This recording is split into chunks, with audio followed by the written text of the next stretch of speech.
E aí, terceira série, tudo bem com vocês? Pessoal, olha só, hoje, como prometido, nós vamos dar início a esse livro aqui, tá? Do módulo 1, para agora sim a gente ficar na ordem correta aí dos conteúdos. E, então, para dar início ao início, logicamente, a gente vai falar aqui sobre o início de tudo, né, gente? Nada mais lógico. Então, vou compartilhar a tela aqui com vocês. Nós vamos falar aqui sobre o início de todas as coisas. Será que você consegue definir o início de tudo? Olha que ele já está lá no final, peraí, deixa eu voltar aqui. Existem teorias que tentam explicar a origem de todas as coisas, a origem da vida, como que se organizou, como que evoluiu, existe teoria para explicar tudo, tá? E como esse conteúdo de hoje é um conteúdo novo, e que não tem nada a ver com o reino vegetal que a gente viu, né, nas aulas anteriores, aqui a gente vai ter uma nova fundamentação. Então, você vai fazer, deixa aquela fundamentação guardadinha lá no fichário, que eu preciso avaliar, vai valer como nota de vocês, tá? E aqui você vai começar uma nova fundamentação. E aí, no final do bimestre, eu faço um fechamento, uma conclusão, para a gente poder colocar aí os princípios bíblicos, tá? Então, para começar, vocês deverão pesquisar dessas 3 palavras aí, teoria, orgânica e metabolismo. Se você quiser fazer no Webster, eu amo. Se não, pode fazer no dicionário comum mesmo, tá? E eu quero deixar esse versículo aqui para vocês, que é uma lapada, né, gente? É um tapa em nós. Olha só que o versículo fala: lembrem-se do que fiz no passado, pois somente eu sou Deus. Eu sou Deus, e não há outro semelhante a mim. Só eu posso lhes anunciar desde já o que acontecerá no futuro. Todos os meus planos se cumprirão, pois faço tudo o que desejo. Isaías 46, 9 e 10, copia no seu fichário este versículo. Então, vamos lá, gente, para começar a falar aqui, vamos falar sobre Big Bang. O livro de vocês traz a teoria do Big Bang como a resposta da origem de todas as coisas, né?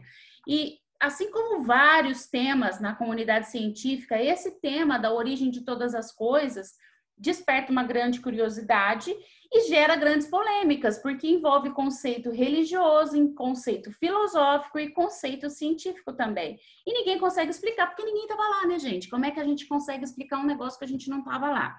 Então, até o momento, a explicação mais aceita, coloquei bem destacada aí para você, tá? Mas aceita, não por mim, eu não aceito essa explicação. Sobre a origem do universo na comunidade científica baseada no Big Bang, na teoria. Gente, teoria não é uma verdade absoluta. Tem gente que acha que teoria é verdade. Não, não é. É uma teoria. Essa teoria, ela vai se apoiar em algumas partes na teoria de relatividade de Albert Einstein, tá? E estudos dos astrônomos de Edwin Hubble e Milton Humansson. Então, ele tenta demonstrar aí que o universo ele não é estático, ele está em constante expansão, então as galáxias também vão se expandindo e afastando conforme o tempo vai passando. Então, no passado, elas deveriam estar muito mais próximas do que hoje, até formando um único ponto, tá? Então, nessa teoria, existe uma subpartícula minusculamente menor, 1 bilhão de vezes menor do que o núcleo de um átomo. Se a gente não consegue ver nenhum átomo, quanto mais essa partícula, que eu consideraria aí como nada, que se chocou, as cargas e a anticarga se chocaram, gerando uma grande carga de energia e gerando a explosão, o Big Bang. Tá, beleza. E aí agora eu quero te perguntar, a explosão cria ou destrói? Será que eu consigo explicar a origem de tudo com uma explosão? E a tamanha complexidade da vida pode ser atribuída ao acaso? Então, foi uma explosão que aconteceu ao acaso, tá, definiu tudo como tá. E se a gente não é fruto do acaso, como a gente poderia explicar a origem de todas as coisas? E será que apenas a fé seria o suficiente para explicar a nossa existência? Será que só de eu confiar? Não, eu confio que Deus existe. Não, beleza, mas como é que eu defino isso cientificamente para você, meu aluno, conseguir associar tudo isso? Não é questão de vestibular, é o que eu quero acrescentar aqui para vocês, tá? Existe uma linha aí de cientistas que eles têm se reunido, né? Sejam cientistas e físicos e químicos, eles defendem uma teoria que é chamada de design inteligente. E essa teoria, né? Essa linha de pensadores, eles associam a existência de todas as coisas a um arquiteto superior que tenha desenvolvido e desenhado tudo para ser exatamente como é. Então, crer nisto vai muito além do que apenas crer em Deus. Essa linha de pensadores, essas teorias do design inteligente, em momento nenhum ele associa a origem de todas as coisas à existência de Deus. Em momento nenhum ele coloca isso até na existência de Deus. Eu gosto demais dessa teoria, até tem um livro, né, sobre design inteligente, e ele explica com cálculos matemáticos. Eu até deixei meu livro separado para mostrar para vocês. Eu, sinceramente, não entendo nada desses cálculos matemáticos. Se um dia você quiser tentar identificar, fique à vontade. Eu não entendo, não é da minha área aqui.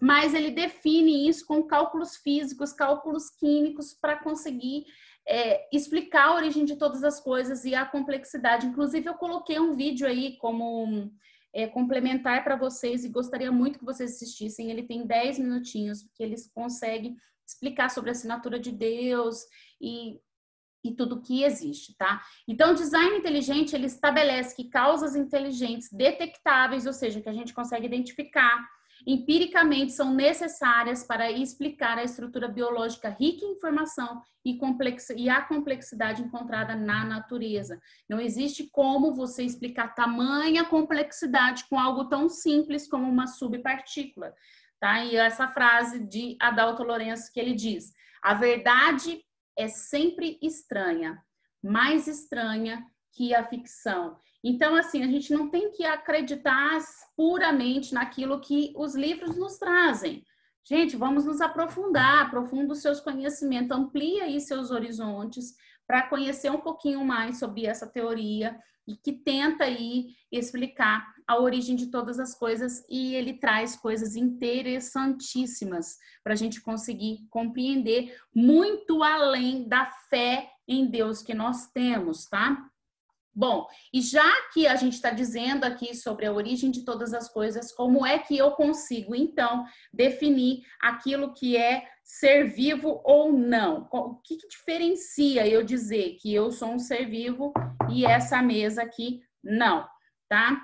Então, para ser um ser vivo, primeira coisa, tem que ter reações a estímulos. Ah, mas planta não tem reação. Tem sim. Lembra que a gente falou sobre fototropismo, em que a planta se orienta em direção à luz? Outra característica, presença de células capazes de se multiplicar, que aí é a teoria celular que a gente vai falar um pouquinho mais para frente. A composição química com um dos elementos principais, o carbono, por isso que existe uma área da química tratada apenas para aqueles que têm carbono na sua constituição, que é a química orgânica. Todo ser vivo vai ter carbono na sua constituição, tá? Metabolismo, todas as ações que acontecem para manutenção de vida. Homeostasia, que é o equilíbrio interno em relação às alterações externas. Então, tá frio, o seu corpo faz todo um mecanismo para manter a sua temperatura corporal constante e você conseguir sobreviver ao frio. Ciclo de vida, coisinha de maternal, hein, gente? Nasce, cresce, se reproduz e morre. Por que eu coloquei esse se reproduz aí entre parênteses? Infelizmente, muitos casais de seres humanos têm decidido não ter filhos. E isso é um infelizmente, muito infelizmente, porque se muitas pessoas começarem a definir que não querem ter filhos, nós vamos extinguir a nossa espécie, porque cada vez mais a gente vai diminuir aí a espécie humana e vai chegar um momento que a gente não vai ter mais ser vivo, tá? Outra coisa, gente, crescimento por mitose. Então, aqui, gente, o crescimento por mitose você era um bebezinho e aí você cresceu, chegou nesse tamanho aí de 2 metros de altura. Então, a sua célula precisou realizar várias mitoses para você conseguir sobreviver. Outra característica, reprodução, que por meio da reprodução a gente também transfere toda a nossa carga hereditária, né, as nossas informações genéticas, e você vai progredindo nisso, e mutação também. Aqui no caso a gente tem a mania de achar que mutação é só para coisa ruim. Não, não é não, viu, gente? A mutação pode acontecer também para restabelecer o equilíbrio no organismo ou na espécie. Bom, e como é que então organiza-se todas essas estruturas aí? Se eu pegasse um ser vivo, eu vou chegar na menor unidade funcional, aquela unidade que vai fazer todas as reações para manutenção de vida, eu chego numa célula. Várias células unidas, o conjunto de várias células é formado um tecido. Um tecido com uma mesma função forma um órgão. Vários órgãos que vão determinar essa mesma função, a gente chama de sistema. E o conjunto de sistemas forma o organismo, o ser vivo. Vários organismos juntos, né, vivendo em um mesmo local, a gente chama de população. Várias populações, tá vendo que vai aumentando, né? Várias populações vivendo no mesmo local, várias espécies diferentes, formam uma comunidade. E várias comunidades, né, que seriam um conjunto de fatores bióticos, coisas vivas, e abióticos, coisas não vivas, formam um ecossistema. Então, os seres vivos, né, com os animais, as plantas, bactérias, protozoários, junto com os fatores abióticos, água, temperatura, vento e tudo mais, formam o que a gente chama de ecossistema. E os vários ecossistemas vai formar a biosfera, o nosso planetinha lindo aqui desenhadinho para vocês, tá? Bom, e aí, voltando então, vamos falar um pouquinho mais sobre essa unidade funcional, a célula. Isso só foi possível a gente descobrir sobre a célula graças à descoberta e à invenção do microscópio. Então, essas duas pessoinhas aqui, ó, Hans e Zacharias Janssen, inventaram o microscópio em 1590, mas o primeiro cara, esse bonitão aqui, ó, que viu uma célula no microscópio foi Robert Hooke.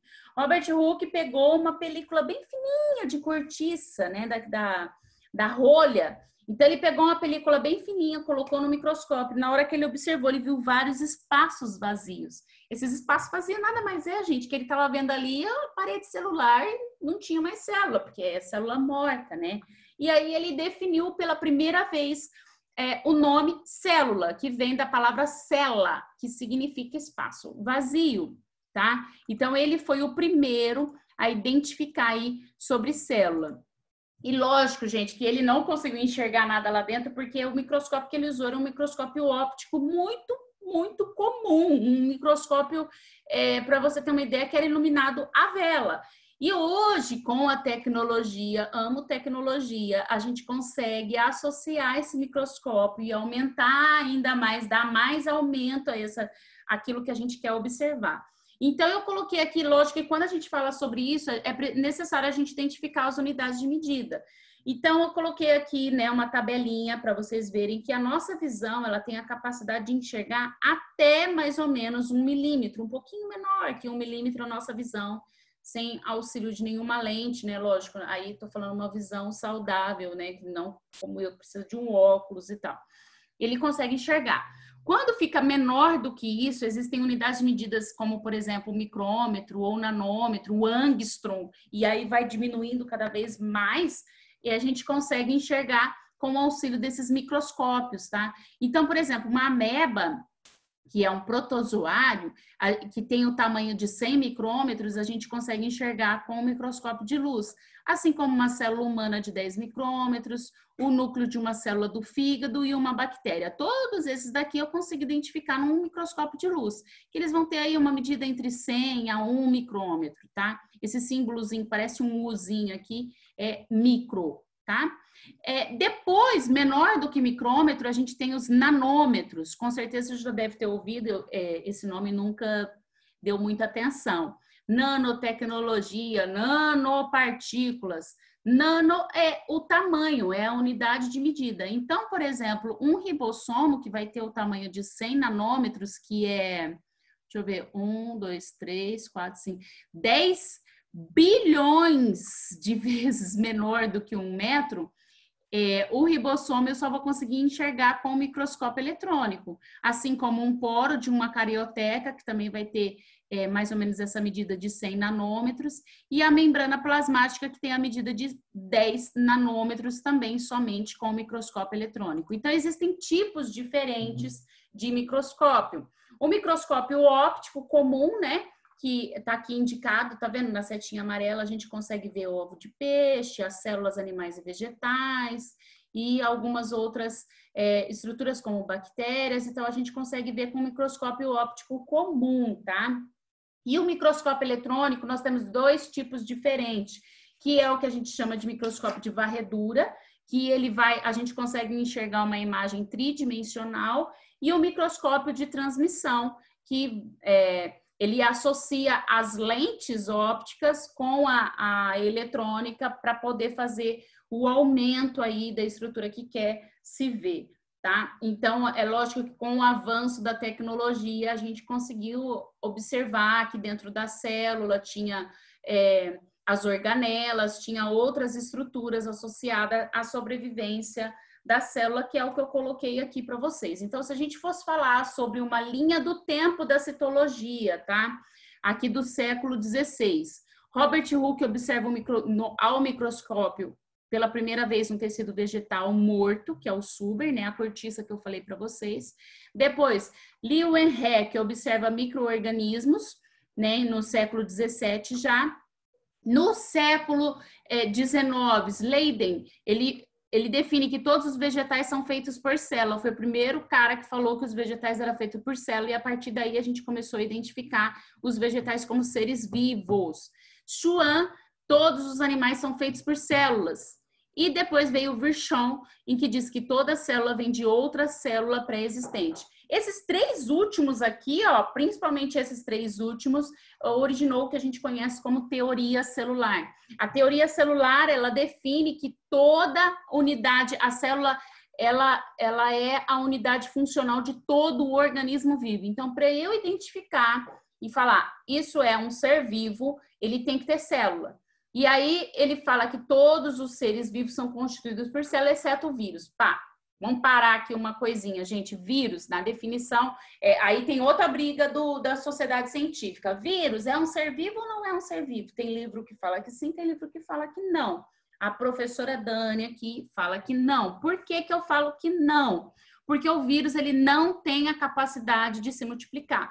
Um vírus, ele infecta uma célula, e aí essa célula se torna uma célula viral e começa a fazer uma replicação viral para ele poder se multiplicar. Então, por isso que não existe um remédio para a gente matar o vírus. Por isso que está tão difícil a gente vencer essa pandemia aí, né? Porque nunca vai existir um remédio que eu vou matar o coronavírus, porque ele é um vírus, ele nem é um ser vivo. Como é que você mata uma coisa que não está viva, né, gente? Então, por isso que alguns autores entram nessa contradição aí, porque o vírus ele não tem essa capacidade de se multiplicar sozinho, tá? Ele depende de todo o maquinário celular para poder fazer isso. E aí as células, a gente define as células de acordo com o seu ciclo de vida. As células lábeis, por exemplo, ela vai ter um ciclo de vida curto, e é continuamente produzida pelo nosso organismo. Ele vai permitir o crescimento e a renovação constante do tecido onde ocorre. Quem são elas? Por exemplo, os glóbulos brancos precisam ser produzidos o tempo todo. As hemácias e eritrócitos, né, para fazer a coagulação sanguínea, que vai carregar o oxigênio, ela tem um desgaste muito grande, então ela tem um ciclo de vida muito curto, é produzida o tempo todo. E células epiteliais, né, células de revestimento. Já ouviu falar que a gente deposita a célula morta o tempo todo na nossa pele? Porque elas vão morrendo e se regenerando e cria-se novas, tá? Existem as células também do nosso organismo que são células estáveis, que são mais diferenciadas, de longa duração. Elas se reproduzem e regeneram. No entanto, elas não acontecem como nas células lábeis. Então, aqui a gente pode citar, por exemplo, as osteócitos. As osteócitos são células de osso, né? Ela precisou ter uma grande capacidade de multiplicação quando você era um bebê, depois ela vai estagnando. Ela vai voltar a acontecer se caso ocorra uma fratura óssea, né? Assim como células de fígado, células pancreáticas e células musculares lisas. Aí nós temos as células permanentes, essas daqui não têm capacidade de regeneração, né? Que vai ter uma função muito especializada. Então, como exemplo, as células nervosas, neurônios e células musculares estriadas, como a célula cardíaca, por exemplo. E aqui eu quero fazer uma observação, um adendo. Por isso que existe um grande problema aí para quem faz o uso de drogas, como maconha, porque a maconha, ela queima aquela camada de gordura que tem no axônio, né, do neurônio, e o neurônio não consegue transmitir mais a sua eletricidade e ele para de funcionar e não se regenera, tá? Então, gente, continuando aqui, nós temos as células, elas podem ser definidas por dois tipos de acordo com a presença de carioteca. Células que não têm carioteca são chamadas de procarióticas, que ela não tem a membrana do núcleo aqui, então o material genético fica todo disperso lá no citoplasma. Aqui, como exemplo, eu coloquei uma célula bacteriana. E as células eucarióticas que têm essa carioteca, nós subdividimos essa em duas, que temos as células vegetais e animais. Células vegetais vão possuir parede celular, né? Os plastos, que são os cloroplastos, os cromoplastos e outros, e um grande vacúolo. Essas estruturas aqui a gente não encontra nas células animais, tá? É o que diferencia os dois. Certo, gente? Então agora eu quero finalizar aqui fazendo um exercício junto com vocês. Lógico que eu vou fazer um exercício da FUVEST, tá? Que ele pergunta o seguinte: a diversidade dos seres vivos é muito grande. Ao mesmo tempo, os seres vivos são extremamente parecidos em muitos aspectos. Então, eu sou diferente daquela planta ali, sou diferente daquele animalzinho ali, mas ao mesmo tempo eu tenho coisa que é muito parecida com aquela planta, que é muito parecida com aquele animal. Tá, e agora ele manda você definir. Discuta isso à luz da teoria celular. O que a teoria celular nos diz? A teoria celular nos diz que todo ser vivo é constituído de célula. Então, olha a resposta que eu coloquei aqui. A teoria celular afirma que todo ser vivo é constituído de célula capaz de realizar todo o metabolismo para a sua sobrevivência e manutenção do organismo. Mesmo sendo diferentes, todos têm essa capacidade vital, porque se não tiver essa capacidade vital, eu não considero como um ser vivo. Bom, pessoal, então é isso. Eu quero parar por aqui esse conteúdo. Vocês deverão fazer os exercícios da página 8, 9 e 10, que eu vou colocar aí para vocês conseguirem assimilar esse conteúdo. E a gente se vê na próxima aula. Até mais!